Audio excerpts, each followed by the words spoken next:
Bonjour, je suis très heureux de recevoir aujourd'hui Antoine Glaser. Antoine Glaser, qui n'est pas un inconnu pour les spectateurs de Télé-Sud et pour toutes les personnes qui s'intéressent à l'Afrique. Il a écrit de nombreux livres sur de nombreuses questions africaines et il va bientôt également publier au mois d'avril un autre livre dont nous parlerons à la fin de cette émission.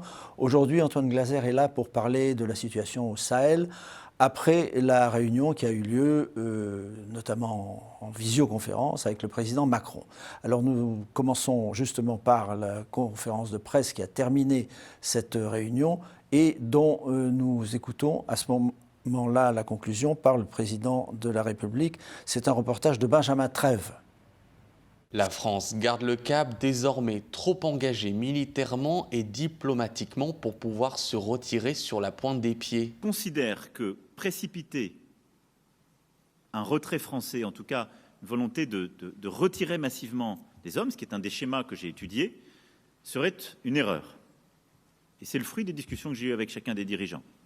Parce qu'ils ont besoin aujourd'hui, c'est à la fois leur demande, et nous fragiliserions leurs efforts à faire... Pour autant, Paris ne compte pas rester éternellement au Sahel. Son objectif est clair, passer le relais à un moment ou un autre aux pays de la région. Mais ce qui a retenu l'attention est une petite phrase d'Emmanuel Macron. Le président français n'a pas hésité à appeler à décapiter les groupes djihadistes affiliés à Al-Qaïda. Une rhétorique forte et guerrière. Première cible, Yad Agali, chef du groupe de soutien à l'islam et aux musulmans, figure incontournable depuis plusieurs décennies sur l'échiquier sahélien.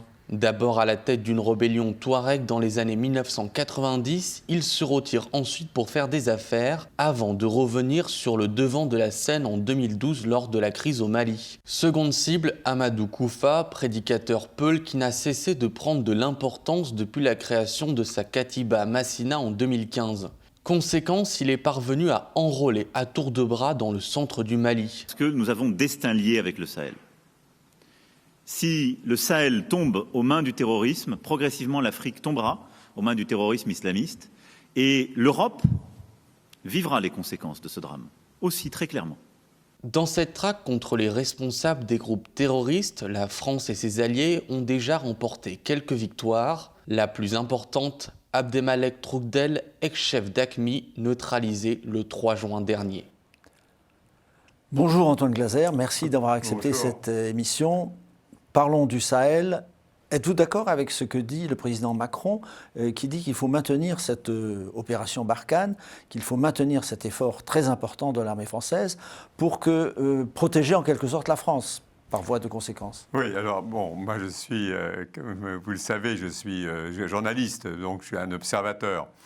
Simplement, quand j'entends le discours du président, il y a deux choses. La première, c'est qu'il parle vraiment en chef de guerre. C'est assez impressionnant de voir que finalement Emmanuel Macron a reçu, avant le sommet de N'Djamena, le G5 de N'Djamena, il a reçu en tête-à-tête tous les chefs d'État de la région. Ça veut dire qu'en fait, il avait déjà programmé un peu cette visioconférence, de ne pas aller finalement à N'Djamena pour des causes, on dit, voilà, sanitaires. Mais la réalité, c'est que la France ne peut pas quitter le Sahel et en même temps, il aimerait bien, quelque part, commencer à se retirer. Donc, Emmanuel Macron est piégé. Donc, pour ne pas apparaître en première ligne, il ne va pas physiquement finalement à N'Djamena, mais en même temps, comme il dit lui-même souvent, il se présentait, moi personnellement en tant que journaliste, j'ai jamais vu un président français qui parlait c'est comme s'il était un chef de guerre. Il avait l'état-major, il avait des cartes, il connaissait Ménaka, Iyad Khali, les uns les autres, c'était impressionnant. Il remplaçait quasiment le chef d'état-major François Lecointre. Donc, en tant que, bien sûr, que journaliste, simplement, je m'aperçois que la France a beaucoup de difficultés parce qu'elle sait très bien que les armées africaines ne sont pas capables actuellement de se substituer et de lutter contre le terrorisme ou ses chefs djihadistes. En même temps, il est très, très gêné, donc il a dans l'idée de montrer que la France se désengage et donc a choisi les partenaires africains qui ont les armées les plus aguerries, ça veut dire le président du Tchad, Idriss Déby, et également le président mauritanien Razouani, avec qui sont aux deux extrémités de cette zone sahélo-saharienne. En même temps, il veut, vis-à-vis de l'armée française, Et il fait du franco-français, c'est-à-dire vis-à-vis de l'armée française, c'est absolument impossible que l'armée se retire sans finalement, il parle vraiment de neutraliser, d'éradiquer 2 chefs de Al-Qaïda du Maghreb islamique qui sont Iyad Rali du groupe de soutien à l'islam et aux musulmans et Amadou Koufa qui est le Peul du centre du Mali. Pourquoi ? Parce que finalement, Emmanuel Macron considère que c'est eux qui sont aussi responsables de la mort de soldats français. Donc il y a quand même eu 50 soldats français qui sont morts au combat. On dit 57, mais 50 morts au combat. Et donc vis-à-vis de l'armée, on ne peut pas se retirer sans avoir finalement neutralisé ces chefs des groupes armés. Et la difficulté, c'est qu'un certain nombre dans les populations, les états-majors et les gouvernements, en particulier au Mali, étaient prêts déjà à négocier avec eux, puisque c'est d'ailleurs avec eux, c'est eux d'ailleurs qui avaient enlevé le Iyad Rali, qui est le chef, ce fameux chef du groupement de soutien à l'islam et aux musulmans, qui est un malien, qui est un rebelle malien, qui s'était allié, qui est un rebelle touareg malien, qui s'était allié à Al-Qaïda du Maghreb islamique. Il faut quand même le rappeler, ce sont les anciens Algériens du GIA et autres, avec le Droukdel qui a été tué par l'armée française. Donc, c'est quand même des franchises de Al-Qaïda. Et le gouvernement malien était en train de négocier avec eux au moment d'ailleurs de la libération des otages français, italiens, le feu, malheureusement, le Soumeil Cissé, le chef de l'opposition malienne, qui malheureusement est mort depuis de la Covid. Mais donc, à mon avis, c'est pour ça que moi, ce que j'en ai retenu, c'est une volonté de dire, voilà, on s'en va pas, mais sommet de Pau, c'était vraiment le sursaut militaire.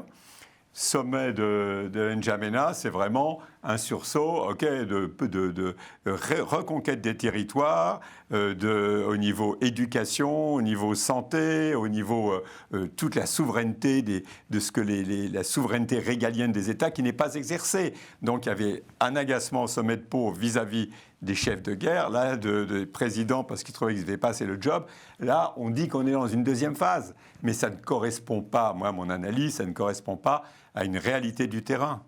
C'est quoi la réalité du terrain? La réalité du terrain, c'est que c'est une zone, on parle toujours par exemple des 5100 soldats français, qui est déjà pensé à 5100 soldats français sur 5 millions de kilomètres carrés, c'était déjà absurde quand on pense que les Américains avaient à un moment donné 100 000 hommes en Afghanistan sur 600 000 kilomètres carrés, qui fait à peu près la taille de la France. Là, c'est 5100 sur la taille de l'Europe. Donc, je dirais, Emmanuel Macron, il est intelligent, il sait bien que c'était une mission impossible. Donc, il a réduit les interventions françaises à ce qu'on appelle la région des 3 frontières, du Liptako-Gourma entre le Mali, Burkina et le Niger, donc un peu en réduisant. Il sait bien que ce qui est important, c'est d'avoir des forces spéciales, donc il crée une sorte d'opération Takuba pour essayer d'attirer des armées européennes qui ne veulent absolument pas, en particulier les Allemands, venir s'impliquer. Mais je veux dire, c'est pas la mesure de la France. Et la réalité de toute cette région, c'est très simple, c'est qu'il n'y a plus d'Occidentaux. On n'en parle pas, on dit il y a 5100 soldats français, mais les Occidentaux ont disparu de la région. Vous regardez une carte du Quai d'Orsay, tous ces pays sont totalement en rouge. Il n'y a plus d'Occidentaux. Moi, j'ai connu, parce que je ne suis pas tout jeune, le Burkina Faso avec 700 ONG. Vous aviez des coopérations décentralisées un peu partout, vous aviez des assistants techniques et autres. Donc la difficulté pour Emmanuel Macron, c'est qu'il a une armée française, mais qui sert un peu de cache-misère à une présence française globalement en déshérence, aussi du fait des djihadistes, mais aussi parce que l'Afrique se mondialise. Et puis en même temps, il n'y a plus les assistants techniques, donc il ne peut pas recoloniser à l'ancienne, comme ce qu'on appelle la France-Afrique, où alors là, il y avait un système intégré, politique, militaire, financier. Moi, j'ai connu Abidjan avec 50 000 Français pour faire être un peu, parce que c'est mon état d'esprit, mais c'est mes copains africains, le ministère du plan à Abidjan, ils appelaient ça le ministère du blanc, parce qu'il n'y avait que des assistants techniques à tous les étages. La France gérait le CFA, etc. Mais donc, il y a l'armée qui est là, mais Emmanuel Macron, il s'énerve, mais il ne va pas se substituer aux États. Il ne va pas substituer à la vie locale. La vie locale, c'est la majorité des gens qui survivent avec le secteur informel, heureusement avec des solidarités claniques, ethniques, dans les villages, etc. D'ailleurs, c'est comme ça que les djihadistes, parfois, eux aussi, rendent la justice. Ils se substituent à l'État dans un certain nombre de villages. Et puis, il y a Bamako, où il y a les capitales africaines, avec l'aide au développement, où là, il y a quand même beaucoup de détournements, de prédation et autres pour des fonctionnaires qui considèrent qu'ils sont mal payés. Donc, on est dans un truc où la majorité des gens vivent dans l'informel, dans le commerce. Alors ça va de trafic en tout genre, mais ça va de, je veux dire, bien sûr au petit commerce et autres, mais ça monte bien évidemment au trafic humain, trafic de drogue, trafic en tout genre dans toute la région, le commerce, toute la région de Kidal, bien évidemment, vit surtout par rapport à l'Algérie. Je veux dire, ce qui arrive à Kidal, je veux dire, pourquoi un téléviseur il est moins cher à Kidal qu'à Bamako? Il faut bien que ça arrive de quelque part. Donc la difficulté pour la France, c'est de gérer pas simplement une situation militaire, mais de gérer aussi, il ne va pas se substituer tous des problèmes sociaux, des problèmes économiques et une réislamisation réelle de l'ensemble de la région, avec des partenaires de la France comme l'Arabie Saoudite et le Qatar. Donc au bout d'un moment, alors bien sûr, eux ce ne sont pas des terroristes, bien sûr c'est des associations sur l'islam et autres, mais bon, il faut survivre. C'est une région en état de survie. Et comment, alors les choses peuvent-elles se passer? Où est-ce que les djihadistes sont le plus implantés? Alors, ils sont le plus implantés, en fait, c'est toute la région qui a toujours été ce qu'on appelle la région des caravanes. C'est-à-dire, c'est depuis la Libye à la frontière algérienne, etc. Ça veut dire, c'est toutes les grandes zones des caravanes à l'ancienne, qui sont ce qu'on appelle, on dit des zones grises, mais eux, on dit toujours qu'il n'y a pas un criquet qui se tridule dans la région sans qu'on sache ce qui se passe. Et on croit toujours qu'ils ne savent pas, mais les gens, ils savent qui est qui fait quoi, etc. Il y a des zones comme ça de prédation, des zones de secteur informel, de commerce, de trafic de cigarettes qui montent de l'Afrique de l'Ouest vers les pays du Maghreb. Donc il y a tout un secteur informel extrêmement important. Et les djihadistes, là où il n'y a pas l'État, ceux qui veulent appliquer, il y a deux sortes de djihadistes. Il y a ceux, la jeunesse, ils ne sont pas idéologie djihadiste. Pour eux, il y en a peut-être qui sont convaincus. Il ne faut pas dire qu'il n'y a pas de faits religieux. Il y a bien sûr des faits religieux, mais beaucoup d'entre eux, c'est simplement leur survie. Ça veut dire, comme il n'y a pas de travail, au début, ils conduisent un petit camion, un machin, on ne leur donne pas comme ça une Kalachnikov du jour au lendemain. Mais comme il y a absence de l'État, donc à partir de ce moment-là, c'est ce secteur informel et ces djihadistes qui sont dans le nord.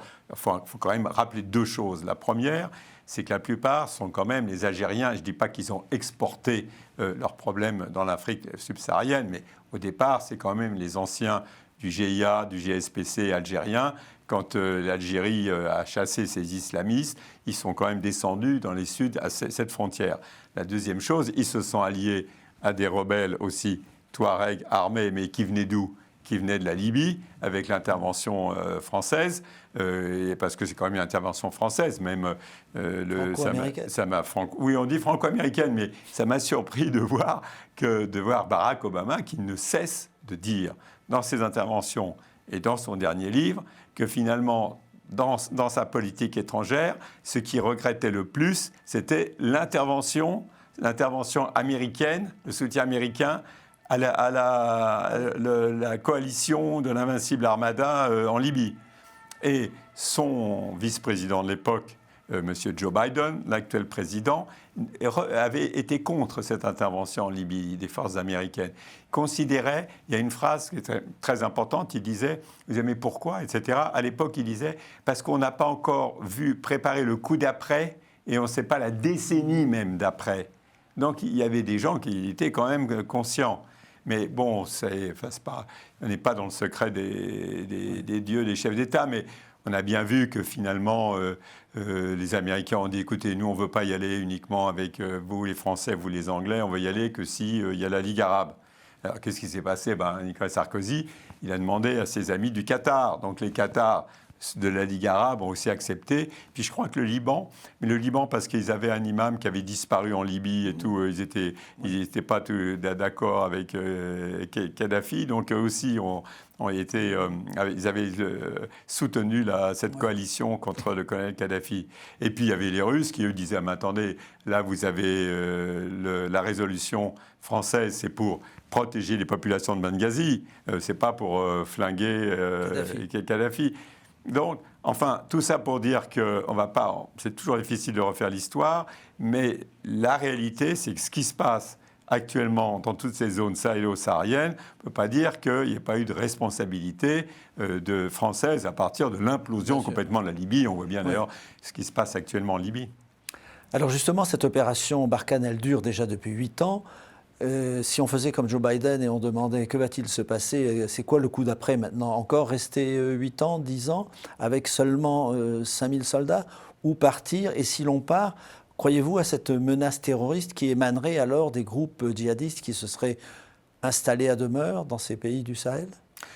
Moi, je ne suis pas, encore une fois, je ne suis pas dans les secrets, etc. Mais ma première impression en tant qu'observateur, c'est que c'est surtout un message à destination de l'électorat français et du contribuable français, en disant cette opération Barkhane, ça vous coûte peut-être 1 milliard, mais c'est pour vous protéger à terme. C'est ça le message qui est envoyé. J'ai même été surpris de voir, c'est pas très souvent que les patrons de la DGSE s'expriment, de voir Bernard Aimier venir à la télévision à côté de la ministre des Armées avec le chef d'état-major François Lecointre lui-même s'engager en disant voilà, il va y avoir des djihadistes, il y a des attentats qui se préparent dans le Sahel contre la France ou contre l'Europe. Très honnêtement, personne n'a encore vu ou entendu un djihadiste sahélien qui aurait préparé un attentat en France. Tout le monde sait que les terroristes français, tous ceux qui ont pratiqué tous ces actes de terreur en France, ça a toujours été endogène. Sont toujours des Français, je veux dire, c'est toujours des Français, soit convertis, soit d'origine africaine ou autre, mais jamais on a vu les Sahéliens. Quand on a vu quelques images de M. Yatrali et qui est en fait à la frontière entre l'Algérie et le Mali, ou M. Amadou Koufa. Amadou Koufa, lui, son problème, c'est vraiment les problèmes de Peul dans sa région du Front de libération du Massina, avec les Dogons, problèmes cultivateurs et autres, des problèmes très local. Et Front Libération du Massina, ceux qui s'intéressent un peu à l'histoire, ils n'ont qu'à taper Front Libération du Massina, ils verront que ça ne date pas d'aujourd'hui, qu'il y a toujours eu un peu d'irrédentisme, un peu d'épeule dans toute cette région. Il y a une crise humanitaire aussi très importante, un nombre extrêmement important. Il y a 2 millions de déplacés. Oui. On n'en parle pas. Qui s'en occupe? Mais enfin, bien sûr, il y a des ONG, etc. Mais quand c'est des régions quand c'est des régions qui sont en insécurité, c'est évident que même les ONG ont de plus en plus de difficultés. Ils ne peuvent pas intervenir de l'extérieur. Il faut faire tout un travail avec des locaux et autres. C'est très compliqué.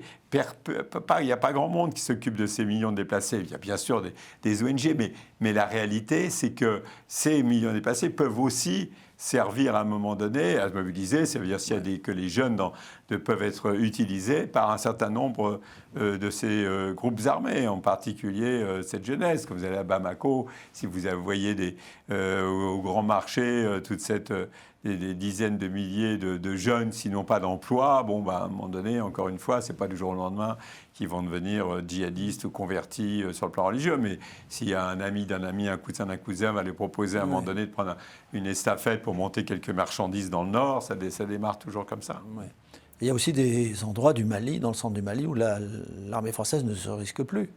Non, parce que l'armée française... alors, à l'Élysée, c'est vrai qu'ils sont très souvent maintenant de plus en plus en train de se plaindre en disant oui, c'est sur les réseaux sociaux, c'est instrumentalisé, tous les sentiments anti-français au Mali sont instrumentalisés, c'est les Russes et les Turcs. Maintenant, ils disent carrément c'est Russes et Turcs, c'est eux qui instrumentalisent les sentiments anti-français. Mais bon, il n'y a pas que ça, il y a toute une jeunesse, il y a toute les jeunesses locales qui voient l'armée française, ils disent mais alors ils sont là, mais il y a toujours ce problème. Et puis pour faire court, toujours bien donner un exemple. Moi, j'ai des amis Bambara qui finissent par me dire « Mais nous, les djihadistes, on s'en fout. Nous, ce qu'on veut, c'est reprendre Kidal aux Touaregs. » Vous entendez de plus en plus de phrases comme ça. Ouais. Qu'est-ce que fait l'armée française? Ils protègent. Ils ont toujours été amis avec depuis Lyotet et autres, toujours été amis avec les Touaregs. Ils protègent les Touaregs. Nous, ce qu'on veut, c'est reprendre Kidal. C'est pour ça qu'Emmanuel Macron dit maintenant, on va aller au nord. Je sais qu'en ce moment, il y a beaucoup de négociations, parce que la France, évidemment, avance sur des œufs avec l'Algérie.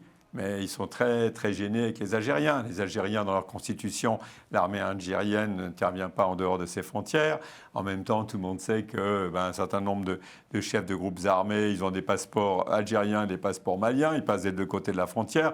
Donc, au bout d'un moment, je veux dire, l'Algérie, c'est très touchy. Donc, la France voudrait absolument... il y a un accord d'Alger. Donc, les Algériens, au terme de cet accord, fassent le lien entre le gouvernement de Bamako, entre l'État malien et puis les groupes armés du Nord. Et ils veulent vraiment faire maintenant, on a senti dans la conférence de presse d'Emmanuel Macron, il fait une très grande différence entre, ils ne veulent pas ce qu'ils appellent les groupes armés terroristes, djihadistes, internationaux, etc., affiliés à des réseaux internationaux comme d'abord l'État islamique, maintenant Al-Qaïda. Et puis, le terrorisme de groupes armés locaux, des problèmes aussi locaux entre groupes armés Touareg et autres, et en disant l'accord d'Alger devrait permettre de régler ça et de récupérer un certain nombre de gens, des nationaux, des locaux maliens, qui seraient à un moment donné instrumentalisés par des groupes qui sont vraiment pour appliquer la charia, le djihadisme et autres. Est-ce que les dirigeants des États africains voisins, ou même les dirigeants africains en général, pourraient s'impliquer davantage contre le terrorisme, ou est-ce qu'ils n'en ont pas les moyens ou pas la volonté? Alors, il y a en tout cas, il y a une stratégie qui va dans ce sens. Ça veut dire, surtout quand il y a eu les attentats contre les touristes français dans le parc au Bénin, ou quand il y a eu un certain nombre des enlèvements ou des problèmes, et surtout, il y a eu des attentats au nord de la Côte d'Ivoire. Donc la France va créer une sorte d'académie de force spéciale antiterroriste à Abidjan, avec dans une école régionale. Et donc il y a des forces, des troupes ivoiriennes qui vont être formées, un peu comme Takuba, par les forces spéciales, qui vont être formées pour intervenir comme ça. Ça veut dire que ce soit le Sénégal ou la Côte d'Ivoire. Il y a une volonté de la France, alors je ne sais pas si ça se fera, mais au lieu d'aller uniquement dans les forces onusiennes, il faut quand même rappeler qu'il y a quand même la mission des Nations Unies sur le Mali. Il y a 15 000 soldats qui sont quand même installés au Mali, des forces des Nations Unies. Et donc, qu'au lieu d'aller dans ces forces onusiennes, pour les Sénégalais, enfin des troupes qui sont aguerries, d'aller plutôt soutenir le G5 Sahel. Et justement, la force des États-Unis, des Nations Unies dont vous parlez, quel est son rôle exact? Alors c'est les opérations de maintien de la paix. Dans cette force des Nations Unies, très souvent, c'est protéger les populations. Mais souvent, c'est très ambigu parce qu'ils ne doivent pas, les pays ils ne sont pas offensifs. Ils ne sont pas offensifs. Les pays qui donnent des contributions, ils n'autorisent pas leurs soldats à intervenir directement. Ils sont là pour protéger les populations. Ils sont vraiment, effectivement, défensifs s'ils sont attaqués ou si les populations sont attaquées. Et des pays comme, par exemple, l'Allemagne, par exemple, le Bundestag, le Parlement allemand, n'autorise pas les soldats allemands à intervenir avec les Français directement. Ils considèrent qu'ils ne veulent pas en plus être off. Ils vous disent toujours on ne veut pas se trouver dans les affaires de la France-Afrique, etc. Et donc, ils sont très, très, très réservés. Ils ne veulent pas intervenir. Ils ne veulent même pas intervenir dans Takuba, leur force spéciale. Et donc, eux, ils restent dans les missions des Nations Unies. Entre nous, quand on parle à des officiers français off, ils disent carrément, nous, on arrive à gérer nos affaires, on bidouille, etc., dès qu'on a si on a des troupes allemandes, que ce soit nickel, chrome et autres, ils ne pourront pas intervenir s'il n'y a pas de type en train pour les protéger. Les normes onusiennes n'ont rien à voir avec les normes de Barkhane, où les mecs... ils descendent sur le terrain. La majorité de leurs problèmes, bien sûr, c'est les djihadistes et la lutte contre le terrorisme, mais c'est aussi le sable, les problèmes de pneus, c'est toute la logistique. En fait, ils ont plus de problèmes souvent de logistique. Mais j'avais acheté un bouquin comme ça sur un lieutenant qui était intervenu dans le Sahel. Il y avait sur 100 pages, il y a un 90 sur des problèmes de logistique, de pneus, de machins, de ravitaillement et autres.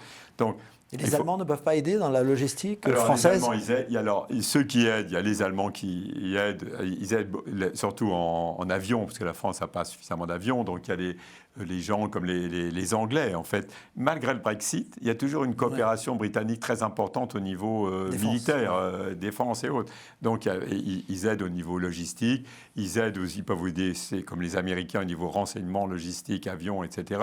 Mais voilà, c'est de la logistique. Antoine Glaser, c'est l'heure de terminer cette conversation. Merci beaucoup. Merci d'avoir suivi cette émission et à bientôt.